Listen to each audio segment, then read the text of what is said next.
welcome to Easy Learning. Exercise number 127.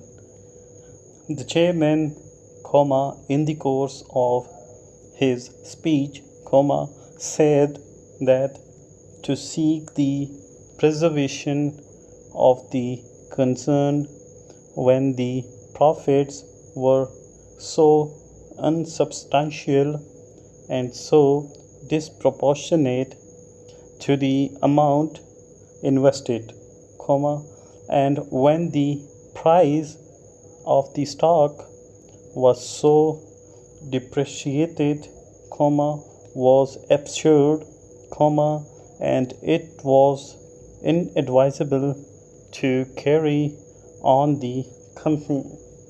Full stop. Paragraph.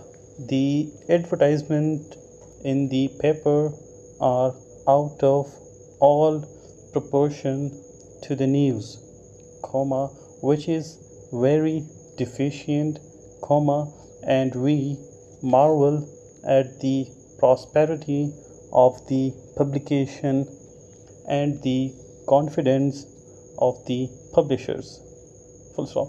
It has often subscribed substantial amounts to public funds, opened its columns for national subscriptions, and given distinguished services to the cause of charity.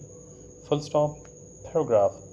The performer who performed at the theater is a Russian, and his artistic performance of the play brought out all the peculiarities of the slave race, although there was a disproportion in his acting which would render a long engagement impracticable. Full stop.